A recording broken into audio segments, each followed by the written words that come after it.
Hello gang, we have another clock up on the bench today. It needed to tune up, if you will. What we're looking at here is the enclosure.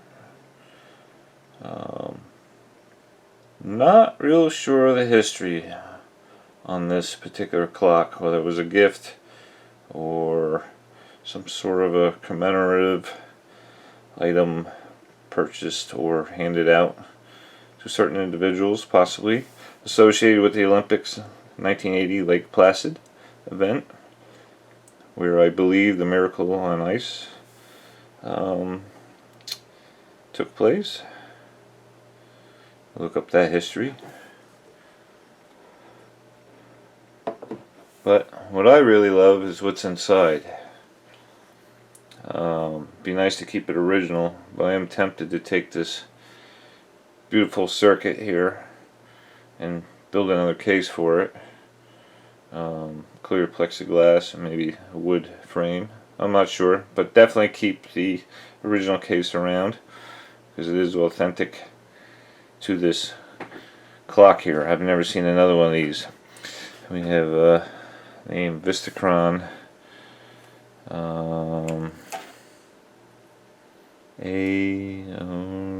I'm not even sure what that font is down there. 1980 though, right? So here we have in this TTL little kind of behind its time here.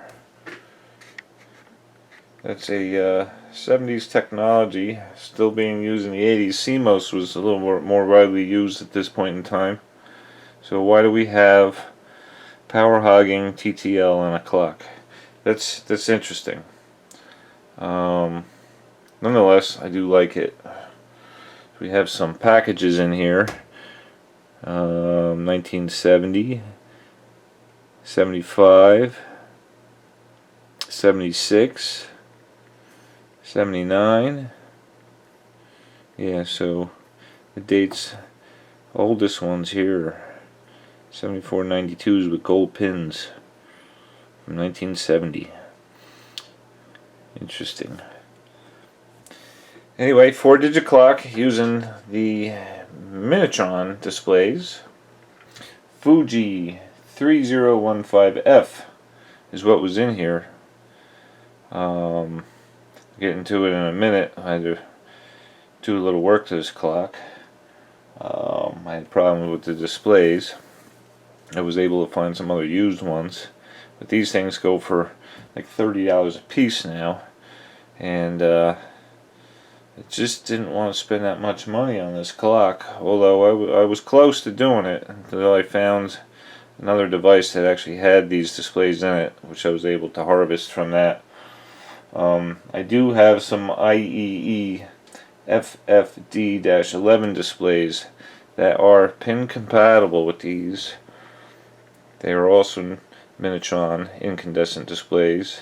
The digit is larger, which at first looked great, and then I look up the spec. Instead of 8 milliamps a segment, the FFD11s draw 15 milliamps a segment. I did not want to more or less double the current draw on this circuit here. So I did a little bit more research, and I found out that Wamco makes displays, part number KW-505-F, that is also pin compatible and has the same digit as the Fuji 3015F displays. So these are also used in aviation instruments, where the incandescent display has a great visibility in ambient or direct sunlight. That's why it's a favorite in the aviation world. I'm not sure if they're still doing that, but I know there's a lot of aircraft still using them up there. Whether or not they're being made that way anymore, that I don't know. I do not know. So besides the 4 displays, tens of hours, tens of minutes, and minutes, we have LEDs in a circle around here. If you look, there's 60 of them, and counts one LED, advances every second, and as it gets to the top, you change in minutes, and that goes around another 60 seconds. These are really cool old LEDs in between the green ones. Little tiny die in them. Light up pretty bright. So that's pretty much the rundown of the circuit. 7400 series TTL driven.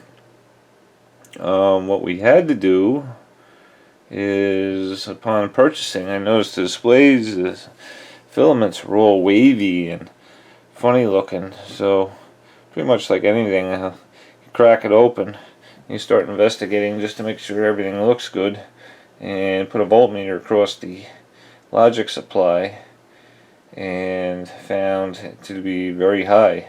In fact, 1.5 volts high. They were running this clock very hard. Everything's rated for 5 volts. We were looking at 6.5 volts on this circuit for who knows how many years. Whether this was plugged in all the time or not, I don't know.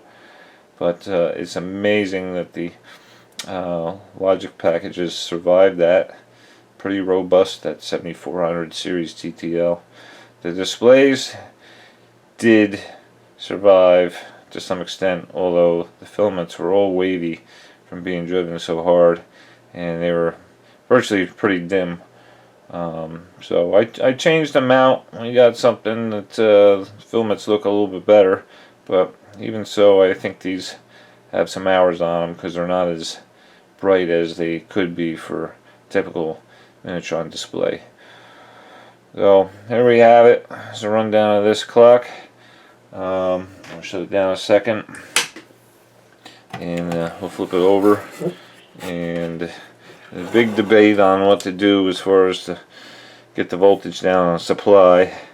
And I had a couple of these large diodes around here, and there was, the way this circuit was made, a jumper on the board between the rectifier section and the bus for all the logic supply. So I was very easily able to remove that jumper and just put a couple diodes across there and solder them in place. The seller I got this from already refitted new capacitors in here. I'm surprised he didn't look into the voltages on this and notice that. He's usually pretty good with picking up that stuff before he resells his clocks.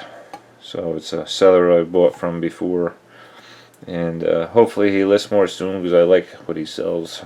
Seems to be the same thing I like to collect. So at any rate, that's a rundown of this. Anybody knows anything more about this here clock and how they were obtained, when they were obtained after the event, the 1980 Lake Placid Olympics, maybe reach out, leave a comment. Have a good day. Talk to you soon.